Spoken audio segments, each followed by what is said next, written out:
শিক্ষার্থী হত্যা মামলায় সালমান এফ রহমান, আনিসুল হক সহ আওয়ামী লীগের কয়েক নেতাকে ফের রিমান্ড দিয়েছেন আদালত।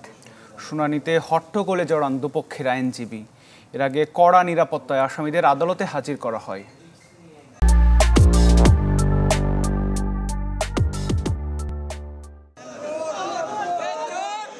বিভিন্ন মেয়াদে এক দফা রিমান্ড শেষে ঢাকার চিফ মেট্রোপলিটন ম্যাজিস্ট্রেট আদালতে আওয়ামী লীগ সরকারের প্রভাবশালী মন্ত্রীরা। এরই মধ্যে আসামিদের গ্রেপ্তার দেখানো হয় নিউ মার্কেট, লালবাগ, ভাটারা আর বাড্ডা থানার আলাদা হত্যা মামলায়। প্রত্যেকের বিরুদ্ধে চাওয়া হয় 10 দিনের রিমান্ড। বিভিন্ন যুক্তিতে আসামিদের জামিন চান তাদের আইনজীবী। উভয় পক্ষের শুনানি শেষে সালমান এফ রহমান, আনিসুল হক ও জিয়াউল আহসানের 10 দিনের রিমান্ড মঞ্জুর করেন আদালত। এছাড়া বাড্ডা থানার শিক্ষার্থী সুমন হত্যা মামলায় দীপুমণি 4 এবং ভাটারা থানার শিক্ষার্থী সোহাগ হত্যা মামলায় আসম ফিরোজকে 7 দিনের রিমান্ড দেয় আদালত।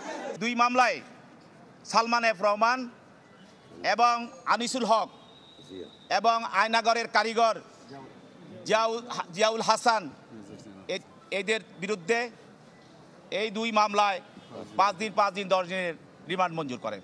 আমরা চাই যে আইনের শাসনের মাধ্যমে এই বিচার ব্যবস্থা একটি নিরপেক্ষ অবস্থায় পৌঁছুক। রিমান্ড নামঞ্জুর পূর্বক আমরা জামিন চাইছিলাম, বিজ্ঞ আদালত সেখানে 7 দিনের রিমান্ড মঞ্জুর করে আমাদের কথাও শুনে 7 দিন রিমান্ড মঞ্জুর করছে। এর আগে এজলাসে শুনানি চলাকালে হট্টগোল বাঁধে দুপক্ষের আইনজীবীদের মধ্যে। রমিজ হুসাইন, চ্যানেল 24, ঢাকা।